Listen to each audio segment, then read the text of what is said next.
Assalamualaikum warahmatullahi wabarakatuh. Perkenalkan, nama saya Lilis Latifa dengan NIM 2325050. Di sini saya akan menyampaikan hasil tugas saya. Penulisan kata: A. Kata dasar, B. Kata turunan, C. Bentuk ulang, D. Gabungan kata, E. Suku kata, F. Kata depan, H. Singkatan dan akronim, I. Angka dan bilangan, J. Kata ganti, ku, kau, ku, mu, dan nya, K. Kata si dan sang, G. Partikel. A. Kata dasar. Kata yang berupa kata dasar ditulis sebagai satu kesatuan. Misalnya, buku itu sangat menarik. Ibu sangat mengharapkan keberhasilanmu. Kantor pajak penuh sesak. Dia bertemu dengan kawannya di kantor. B. Kata turunan. Satu imbuhan. A. Imbuhan atau awalan, sisipan, akhiran ditulis serangkai dengan bentuk dasarnya. Misalnya, berjalan, dipermainkan, gemetar, kemauan. B. Imbuhan dirangkaian dengan tanda hubung jika ditambahkan pada bentuk singkatan atau kata dasar yang bukan bahasa Indonesia. Misalnya, mem-PHK-kan, di-PTUN-kan, di-upgrade. Catatan: jika bentuk terikat diikuti oleh kata yang huruf awalnya kapital, tanda hubung digunakan di antara kedua unsur itu. Misalnya, non-Indonesia, pan-Afrikanisme, pro-Barat. 2. Jika kata maha sebagai unsur gabungan merujuk kepada Tuhan diikuti oleh kata berimbuhan gabungan itu ditulis terpisah dan unsur-unsurnya dimulai dengan huruf kapital. Misalnya, marilah kita bersyukur kepada Tuhan yang Maha Pengasih. Kita berdoa kepada Tuhan yang Maha Pengampun. 3. Jika kata maha sebagai unsur gabungan merujuk kepada Tuhan dan diikuti oleh kata dasar kecuali kata esa, gabungan itu ditulis serangkai. Misalnya, Tuhan yang Maha Kuasa, Tuhan yang Maha Esa. 4. Bentuk-bentuk terikat dari bahasa asing yang diserapkan ke dalam bahasa Indonesia seperti pro, kontra, dan anti dapat digunakan sebagai bentuk dasar. Misalnya, sikap masyarakat dan pro lebih banyak daripada yang kontra. 5.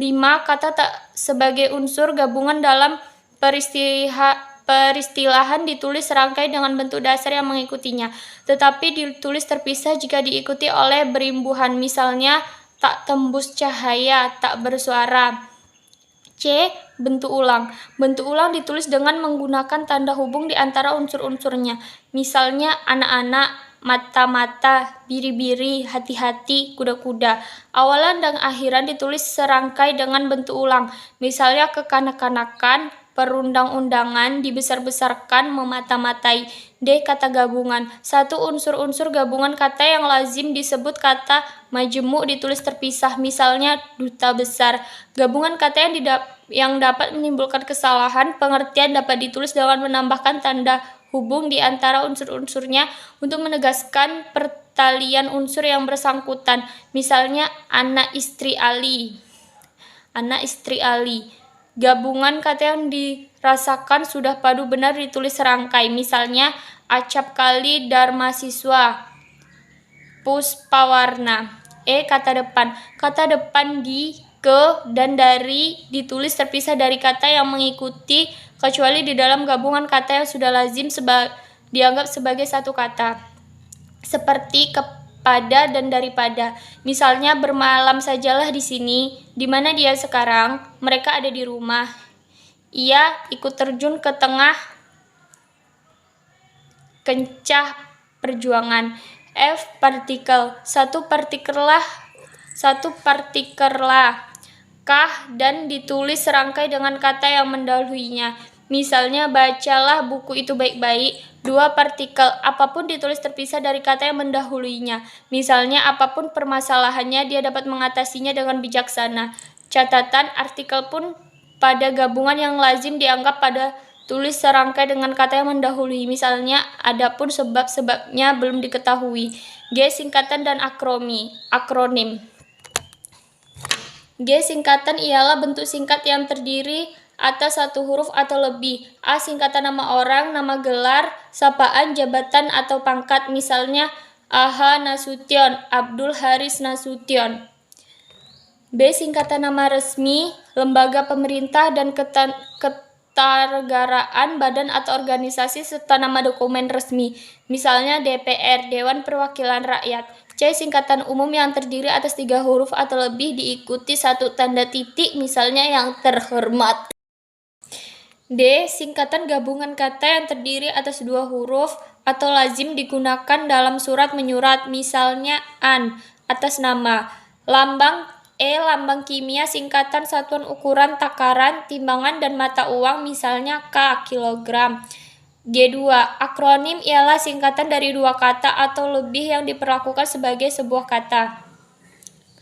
A. Akronim nama diri yang berupa dengan huruf awal unsur-unsur nama diri ditulis seluruhnya dengan huruf kapital tanpa titik, misalnya LPI, Lembaga Ilmu Pengetahuan Indonesia. B. Akronim nama diri yang berupa singkatan dari beberapa unsur ditulis dengan huruf awal kapital, misalnya Bulog, Badan Urusan Logistik. C. Akronim bukan nama diri yang berupa singkatan dari 2 kata atau lebih ditulis dengan huruf kecil, misalnya bukti pelanggaran. H. Angka dan bilangan. Bilangan dapat ditanyakan dengan angka atau kata, namun di dalam tulisan lazim digunakan angka Arab dan angka Romawi. Berikut macam-macam angka dan bilangan. 1. Bilangan dalam teks yang dapat dinyatakan dengan 1 atau 2 kata ditulis dengan huruf, kecuali jika bilangan itu dipakai secara berurutan seperti dalam perincian atau paparan. Misalnya koleksi perpustakaan itu mencapai 2 juta buku. 2. Bilangan pada awal kalimat ditulis dengan huruf jika lebih dari 2 kata susunan kalimat diubah agar bilangan yang tidak dapat ditulis dengan huruf itu tidak ada pada awal kalimat. Misalnya 50 siswa kelas 6 lulus ujian. Panitia mengundang 250 peserta. 3. Angka yang menunjukkan bilangan utuh besar dapat dieja sebagian supaya lebih mudah dibaca. Misalnya, perusahaan itu mendapatkan pinjaman 550 miliar rupiah. 4. Angka digunakan untuk menyatakan A. Ukuran panjang, berat, luas, dan isi. B. Satuan waktu, nilai uang. D. Jumlah, misalnya 0,5 cm, 5 kg, dan lain-lain. 5. Angka digunakan untuk melambangkan nomor jalan, rumah, apartemen, atau kamar. Misalnya Jalan Wijaya nomor 14, apartemen nomor 5. 6. Angka digunakan untuk memori bagian karangan atau ayat kitab suci, misalnya bab 9 pasal 5 halaman 252.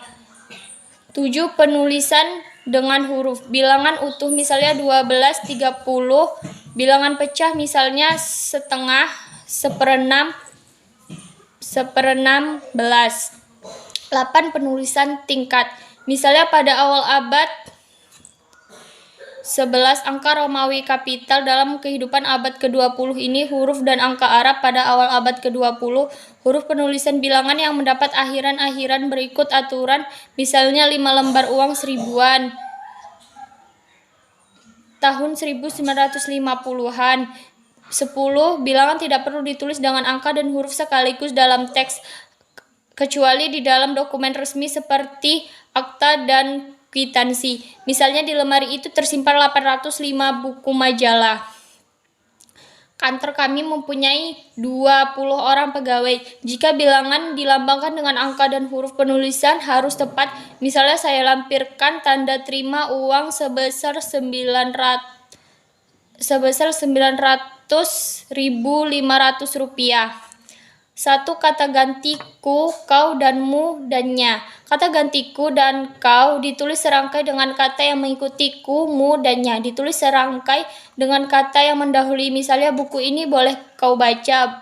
Bukuku, bukumu, dan bukunya tersimpan di perpustakaan. Rumahnya sedang diperbaiki. J. Kata sidang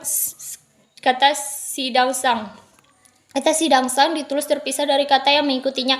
Misalnya surat itu dikembalikan kepada si pengirim. Toko itu memberikan hadiah kepada si pembeli. Ibu itu membelikan sang suami sebuah laptop. Siti mematuhi nasihat sang kakak. Sekian, itulah tugas saya. Kurang dan lebihnya saya mohon maaf. Wabillahi taufik wal hidayah. Wassalamualaikum warahmatullahi wabarakatuh.